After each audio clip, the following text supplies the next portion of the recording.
Hi everyone, welcome to Balu IQ online classes. ఈ వీడియోలో మనం డిస్కస్ చేయబోయే టాపిక్ ఏంటంటే అష్టాదశ పురాణాలని గుర్తుపెట్టుకునే ఒక ట్రిక్ అనేది డిస్కస్ చేద్దామండి. ఇది ట్రిక్ ఏం కాదు, వాస్తవానికి తీసుకుంటే అన్ని పుస్తకాల్లో కూడా మీకు ఉంటుంది. కాకపోతే చాలామంది దీన్ని చదివి ఉంటారో లేదనే ఉద్దేశంతో నేను మీకు ఇది ప్రొవైడ్ చేస్తున్నాను అనమాట. అష్టాదశ పురాణాలు ఏంటి అంటే మనకి 18 పురాణాలు మొత్తం. ఇప్పుడు ఇది ఎందుకు సార్ చెప్తున్నాం సడన్గా అంటే ఎండోమెంట్ ఎగ్జామ్ అనేది వచ్చే మనకు అవకాశం ఉందని నోటిఫికేషన్ వచ్చే అవకాశం ఉంది మనకి ఏపీపీఎస్సీ నుంచి. దీనికి సంబంధించి ఆల్రెడీ చాలా డేస్ నుంచి న్యూస్ అనేది మనకు రన్ అవుతుంది. కాబట్టి ఒకవేళ కనుక ఎండోమెంట్ నోటిఫికేషన్ వస్తే మనకి ఎన్ని రోజులు టైం ఇస్తారో ఎగ్జామ్కి తెలియదు. కాబట్టి ఇది చాలా కొత్త సిలబస్ కాబట్టి సో ఇప్పటి నుంచి కనుక మీరు ప్రిపేర్ అయినట్టయితే మీకు మంచి కమాండ్ వస్తున్న ఉద్దేశంతో దీనికి సంబంధించి మీకు ప్రతిరోజు కూడా అట్లీస్ట్ ఒక వీడియో అయినా సరే, ఒక 5 minutes అయినా సరే నేను మీకు బయట చేద్దామనే ఉద్దేశంతో మీకు స్టార్ట్ చేస్తున్నాను అనమాట. అయితే before going to the video, మీరు కనుక ఫస్ట్ టైం మన బాలు ఐక్యూ ఛానల్ని విజిట్ చేస్తున్నట్లయితే ఛానల్ని సబ్స్క్రైబ్ చేసుకోండి. అలాగే వీడియోని లైక్ చేసి మీ ఫ్రెండ్స్తో షేర్ చేసుకోండి. అలాగే మీకు కనుక పేపర్ 1 ఎండోమెంట్కి సంబంధించిన పేపర్ 1 కావాలని అనుకుంటే general studies and mental ability మనకి కింద డిస్క్రిప్షన్లో బాలు ఐక్యూ యాప్ లింక్ ఉంటుంది. ఆ లింక్ ద్వారా మీరు డౌన్లోడ్ చేసుకోవచ్చు. ఇందులో మీకు హిస్టరీ, పాలిటీ, జాగ్రఫీ, ఎకానమీ అన్ని సబ్జెక్టులకు సంబంధించినటువంటి ఇండివిజువల్ కంటెంట్ మీకు అవైలబుల్ ఉంటుంది. టెస్ట్ సిరీస్లు అవైలబుల్ ఉంటాయన్నమాట. మరి ఒకసారి చూద్దామండి. సో మనకి అష్టాదశ పురాణాలు ఎన్ని అంటే మనకి 18. ఇది మనం ఇండియన్ హిస్టరీలో వేద నాగరికతలో చదువుతాం అనమాట వాస్తవానికి. కాకపోతే ఎండోమెంట్లో కూడా మనకి దీనికి సంబంధించినటువంటిది ఉంది కాబట్టి సో ఒకసారి ఈ కోడ్ చూద్దామండి 18 పురాణాలను గుర్తుపెట్టుకోవడం కోసం.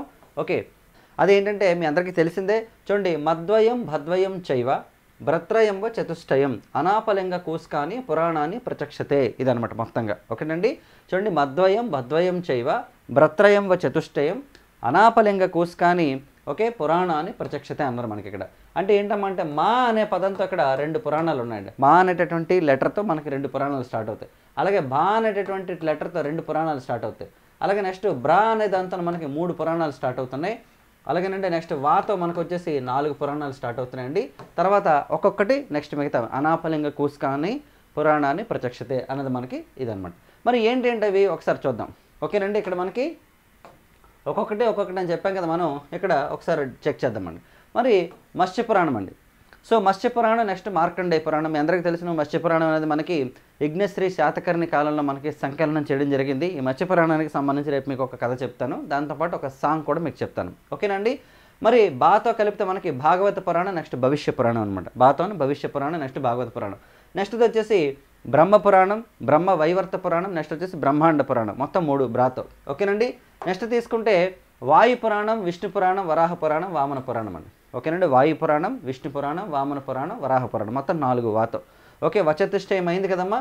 నెక్స్ట్ తీసుకుంటే మిగతావన్నీ కూడా ఏంటమ్మా అనాపలింగ కూస్కాని పురాణాన్ని ప్రత్యక్షతే అన్నాం కదా మనం. ఇక్కడ మనం తీసుకుంటే అనాప ఓకే లింగ ఓకే కూస్కాని ఓకే అనాపలింగ. ఓకేనండి, లింగ పురాణం, గరుడ పురాణం 2 వస్తాయి అనమాట మనకి యాక్చువల్లీ.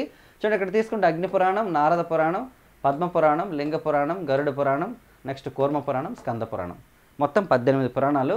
వెరీ సింపుల్ అండి యాక్చువల్లీ. ఇదేంటంటే మనం త్రూ ఆన్ ప్రాక్టీస్ చేసుకుంటుంటే డెఫినెట్గా గుర్తుంటుంది అనమాట. యాక్చువల్లీ మొత్తం అష్టాదశ పురాణాలు మీరు హిస్టరీలో వేదనాగరికత చదువుతున్నా మీకు ఈజీనే, ఇంపార్టెంటే, లేదంటే ఎక్కడైనా సరే ఇంపార్టెంట్ మనకి. చూడండి ఒకసారి మనం చూసుకుంటే ఓకే మద్వయం భద్వయం చైవ భ్రత్రయంవ చతుష్టయం అనాపలింగ కూస్కాని పురాణాన్ని ప్రత్యక్షతే.